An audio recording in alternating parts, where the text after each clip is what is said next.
I had to use the word belief. I just think yesterday on debut, you look at this finish, that's a fantastic second dart, and even better third dart. Jake McMillan. What an outstanding finish. We were waxing lyrical about Jan McIntosh there. But he's shown us he's more than capable of doing these sort of shots. And it's tops. Game shot on the when third things leg, are not going Jake well for you, McMillan. like Jan McIntosh, stuff like that continues to happen. The brilliance of Jake McMillan once again. There's the reset, there's the focus. Can he execute? Yes, Game he shot can. and A the match, very Jake good start from McMillan. Jake McMillan. And he's the first player to reach double figures. He moves on to 10 points. For a few minutes, maybe, he is 4 points clear at the top.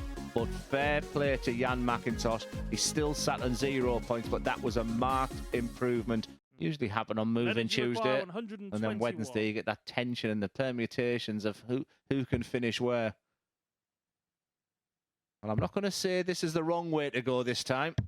So social media made me look stupid last night. That was the right way to go, that, Leonard. Great darts, sir.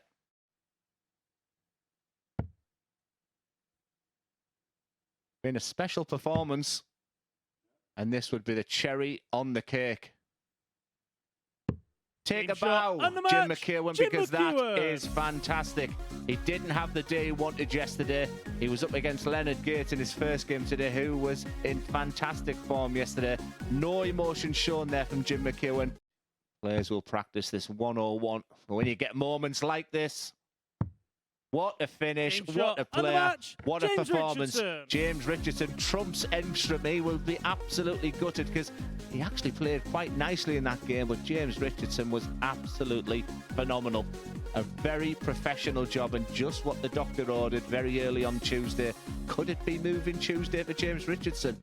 Leonard, we haven't talked about Leonard who are finishing and knowledge around there. So 85 left. Definitely an area he's improving on. 105. Definitely an area. And you require 64. Why do I do it?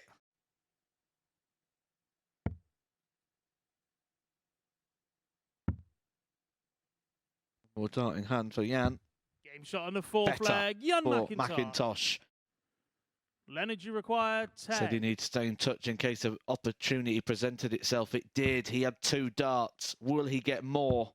Game shot and the match. Leonard It's more of the same for Jan McIntosh. He's played 7 games so far, lost all 7. He had a couple of match darts there at the end, but it's Leonard Gates who sort of stumbles over the line. He didn't have the focus, he didn't have the composure, but he's got a couple of matches now in order to try and find that. 1-2-1 with your opponent on a finish. You have to go 11 bull or treble 11 double 14. I'm not going to be on social media again, am I? Jake McMillan. Because that's absolutely the right way to go there. 15. To add to his ever-growing column of tumblers finishes, this one would be for the match. Double 12. Game shot I am and the match. starting to run out of positive words here to say about Jake McMillan, other than the fact he is top of the table and opening up a gap. Another victory there of 4 legs to 0, an average of 103.66, showing that he has got gears. A 12 darter there to wrap that one up. 2 tumblers finishes. Never misses double 10.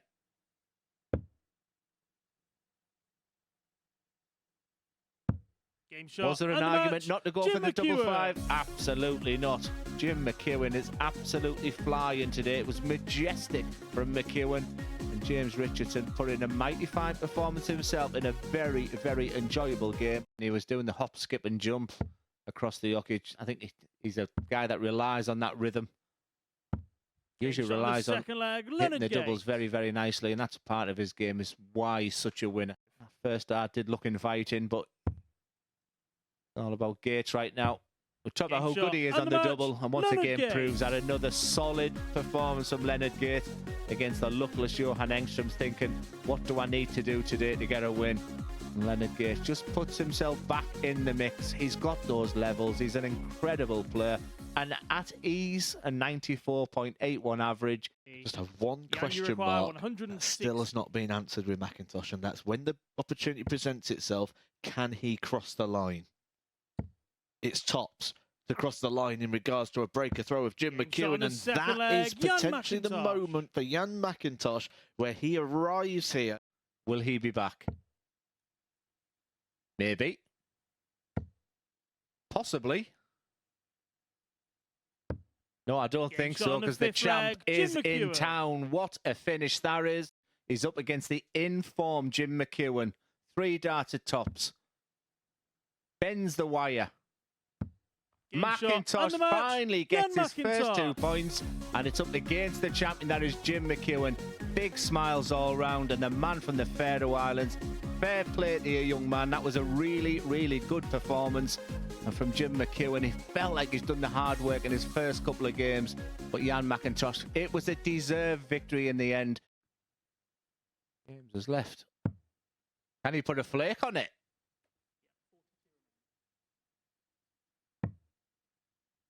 Tops on the ice cream finish. On the second leg. He gives that one a licking. Professional, solid.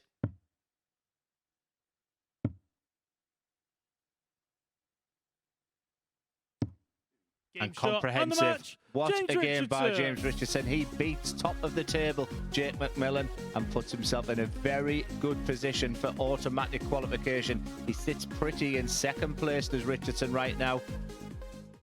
Look at your head-to-heads as well. A fantastic dart once again. Game shot on and the of third course, leg. when that camera angle goes on, we know what that means. Those real moments of timing. Well, he's got a chance.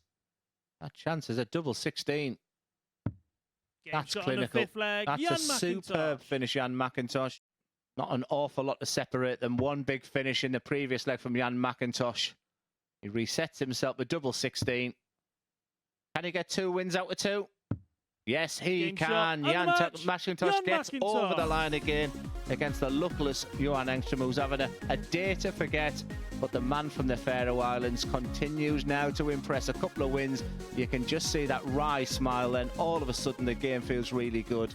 And as we look at the tail of the tape, not an awful lot to separate. Once again, James, you require the doubles have looked bigger for James Richardson in this match. He's been outstanding. He makes it look ridiculously easy when he's in full flow. And that was a brilliant performance from James Richardson.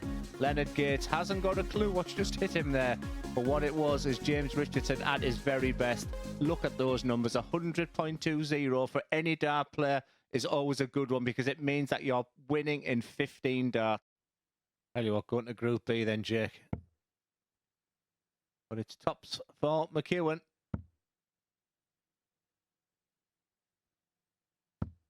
He's so good. He's so solid. Jake, you require you mentioned his throw looking like Andy Hamilton's. Very similar darts as well. I've just noticed that same shape. Game shot on the fourth. And that's how to check out on 124. Again, the opponent on 240. Just look at that number. The potential double top finish, which has been so kind to Jim today. First part of the job done.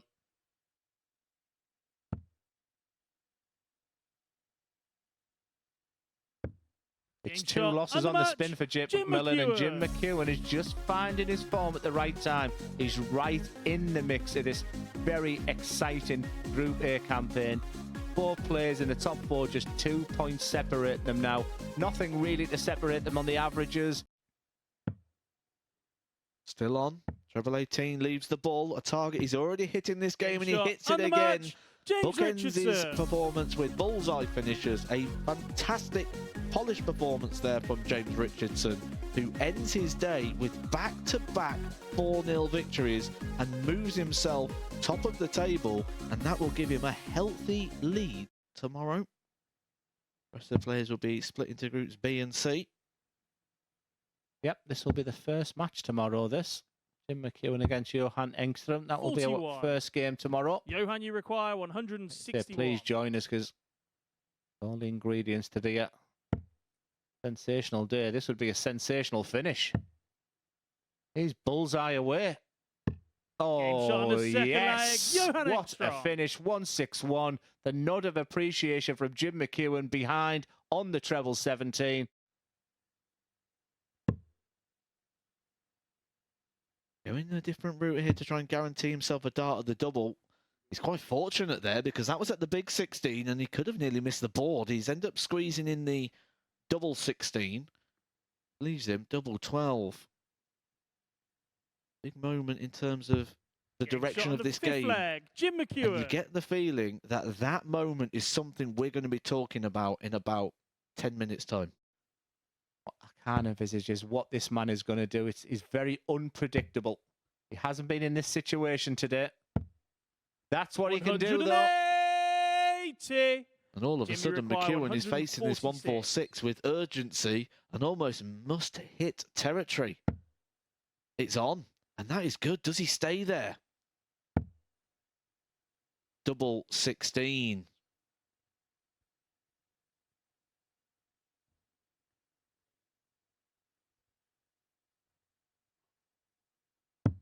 That's why he's the champion. Jim McEwen. What a finish, Jim McEwen. A sensational game. Johan, you've done absolutely nothing wrong there. The comeback of all comebacks, and what a way to win it. Jim McEwen, take a bow, young man. That was an outstanding finish. And Johan, he played 5 and lost 5 today. It was a bullseye that really changed this match. It's double 11 this time. And what a finish. What a day of darts. And Jake McMillan lost his 2 previous games, so you could understand him if he had lost that match against Leonard Gate. And look at the reaction. He knows where the camera is. He knows where the double 11 is. But it's been a sensational day of darts. And once again, 2 plays averaging over 90. In defeat, 96.16 for Gates. Just 1 from 10 on the outer ring. But it was all about the man from Canada, Jake McMillan. He's joined top overnight. Indeed, he is, and he saved a big performance for last, where really he needed to put in a big performance. That's what I said at the start of the day when you asked me what's been so impressive with him. I said when he needs to do something, he's doing it. He's done it again. And we're learning a lot about Jake, and I'm more impressed the more I see him as we go. He's in with a very good shout now of actually getting through this group. The worst thing for him now would be if he doesn't turn up tomorrow, ends up falling into a Group C. But I don't see any negativity at the moment to suggest that. And he's going to be in a very interesting battle tomorrow. So more questions to be asked. Well, certainly. We saw him at the end of that game, giving some signs into the camera. He was giving a little bit of relief up here to the back. And it felt like a celebration, not of confidence, but it felt almost like relief because he knows that he put himself in a position and got himself out of it eventually. Or a player who's seizing an opportunity, a player who knows that he's got himself back into the mix because he was sliding out of contention and was looking at the possibility at one point of him finishing potentially 4th in the table at the end of day 2. At one point, he was 4 points clear. So for him to now be in joint top position at the top of the table, I think that's a really strong play there. And I think what we saw there wasn't relief. I think that's a man who's up for the fight. Well, that was Jake McMillan. This is what we've seen in general today. These are the results from Tuesday's action. 15 games have come and gone. And look, we call it moving day on a Tuesday in Group A, and we call it moving day for a reason, because the table really begins to establish itself following the first day's play. And some of the stronger players of yesterday either go one way or another. James Richardson, quite simply put, was the player of the day today. And we were mentioning up here on the balcony about him and how his level from last time really has improved this time. And he put it up again today, didn't he? Very, very good from Richardson. Yes, he lost that game in the middle, but other than that, it was 4-0 and 4-1 victories, which is going to give him a very healthy lead on those legs tomorrow, which in a group like this, where we've got potentially 4 runners and riders going into the final day, that leg difference could be key. So maybe he's done a lot more damage today than we're giving him credit for. And he spoke up here on the balcony. There was a real confidence. He said, they got to come and get me. And you know what? He said, the word I like, the phrase I like more than anything was, I will be up for the fight. He always is. He's up for a fight 7 days a week. I think he's up for a fight playing his son Josh in the living room. I think he's up for the match. He hit a 9-darter against him. He's ruthless by name and ruthless by nature. However, I am a fair broadcaster, Matt, and on the balcony, he did make some comments about your game a couple of weeks ago at a competition. Would you like to have a right of reply? I don't think I need one. He played very, very well. He absolutely hammered me in that game, and I'm not even a part-time dart player now. I've picked him up 5 times in a year. He said himself, he plays like a professional player. He should have won, and he did. He gave me a right tonking. Just a commentator. That's all. That's all it is now. I think I'm going to do my Chris Mason, because you know I'm playing in a few weeks. See, these commentators, they actually win at the Super Series. Anyway, let's move on and talk about the champion, Jim McEwen, because he showed it, particularly in that last game there. 3-0 down, 4 out of 4 on the doubles, including a 1-4-6 to win it. That is a champion's performance. Absolutely. That finish at the end was incredible. 4 from 4 on the doubles, 100% on the finishes. Everything about that comeback from Jim McEwen was so assured. There was a checkout 81 to pull it back to 3-2. I said, how important would that be? That was the moment that I think gave Jim McEwen the confidence to go on to do it, but also just reminded Johan about that negativity because he'd been in that position before. That was a hard defeat to take for Johan. Well, this is a compilation of Jim's winning moments here throughout the course of the day. And, well, this was the big one here, wasn't it, Jake McMillan? This was kind of the point where things began to change in the table. Things have been changing all day in the table, and I think Jim McEwen's probably the one that's made the biggest move in terms of positional change from yesterday to today.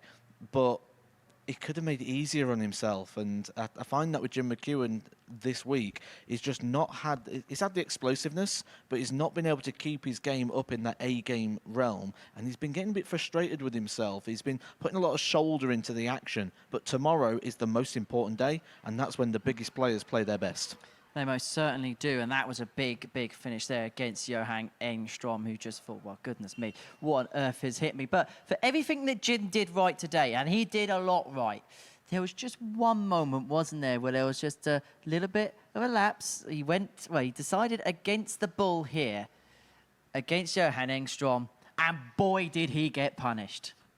I'm not going to go to against Jim McEwen here because do you know what? I'd have probably done the same thing, and it's a message you send to your opponent. You say to them, if you're good enough, or option 2, you're saying to them, I don't think you're good enough. Either way of them, it's a bit of a psychological warfare, but Johan won on that occasion. Did you do that against James Richardson by any chance? I don't think I got that close to have a shot against James Richardson at those sort of finishes. He tonked me. Well, that was the story of the day. Let's have a look at the table and sum up the rest of what we've seen today, because James Richardson, Jake McMillan and Jim McEwen, they're the top 3 players. Leonard Gates on 10 points. When he is playing well, he is playing at a super level. It's the consistency, isn't it? It's a big issue. From that league table, if someone was in 4th position and still we want to argue that there's 4 players in the mix rather than 3, it'd have to be Leonard Gates. Because Leonard Gates can hit a level that the other players haven't been able to hit throughout 2023. And that's seen in the titles that he's picked up this year, certainly on that seniors tour, picking up 3 TV titles. And the one he didn't pick up, he got to the semi-final. So he's been dominant on that circuit.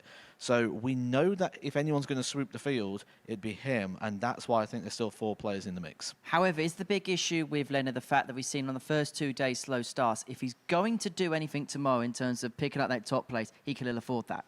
He can't afford a defeat. There's 3 players above him. He's got to win them all.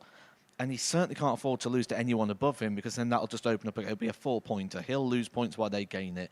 Leonard Gates needs to win 5 from 5 tomorrow to have any hope of topping this group. Should be an interesting day. Oh, absolutely. I can't remember a time we've gone into a Wednesday. Certainly when I've been here, it's probably happened millions of times, but I've not come into a Wednesday where I've found it this open before. So I'm really looking forward to seeing how it plays out.